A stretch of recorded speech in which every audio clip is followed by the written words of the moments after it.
morning and welcome to another week of Bible devotions. This week we're going to study the book of 1 Samuel. So let's do a quick recap of the stories. Remember, the Israelites conquered the promised land, Canaan, and then Joshua died. So the leadership passed on to the judges, who were also heroes and champions who freed the Israelites from the enemy attacks every time that they were actually being pressed by the enemies. And remember, the last judge that we talked about from the book of Judges was Samson. And during that time, his leadership did not end well. And it was noted at the last chapter, at the last verse of the book of Judges, that during that time there was no king in Israel. And if you remember, during that time, I mentioned to you that probably the author of the book of Judges is a man named Samuel. Samuel is actually a very special boy. So he was born special. He was born dedicated to the temple of God. So God picked him, God called him even from the womb. He was asked to live in the temple early on as a young boy, and then he served there in the temple because his life was dedicated to God. And then, if there's a temple, that means there's a priest. So the priest during that time is named Eli. Eli is grooming Samuel to be a priest as well. And if you remember from the books of Exodus and Leviticus, the priests are special as well. God called the priests from the tribe of Levi as special because they were set apart from the rest of the tribes. They were set apart from the Israelites. So to be a priest is already special, but Samuel is more special than the rest.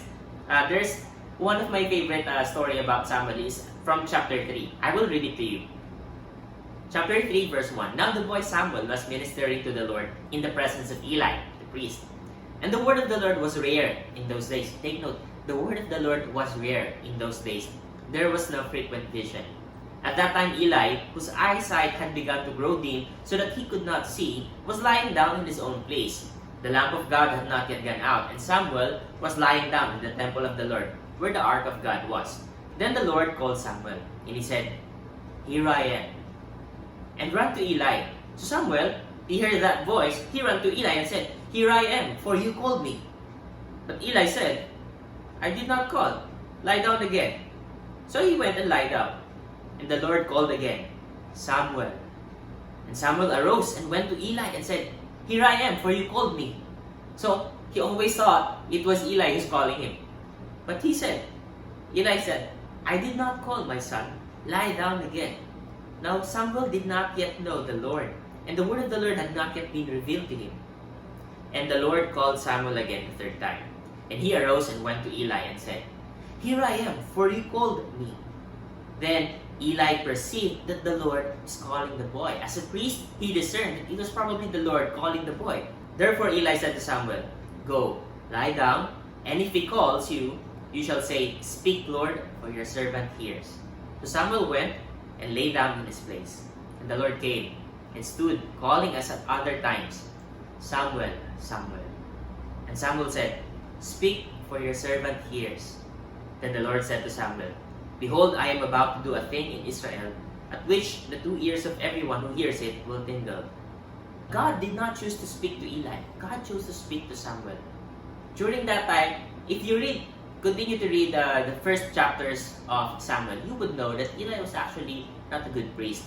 In fact, he had 2 other sons, and they are not good priests as well. Eli failed to disciple his sons very well. So God chose to remove the priesthood from Eli and give it to Samuel. And God decided to give bad consequences to Eli and his 2 sons. So what is our principle here? Value God's calling and presence. Now all of us are special. All of us were created by God.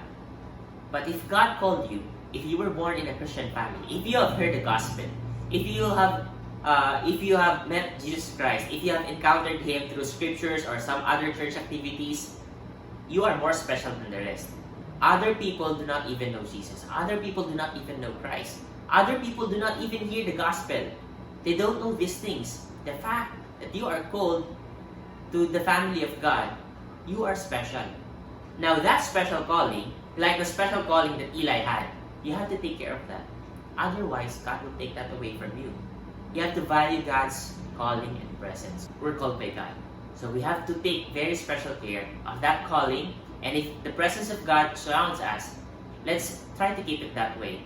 By cherishing God's presence, by inviting His presence, always calling unto Him, always conversing with Him. Pray.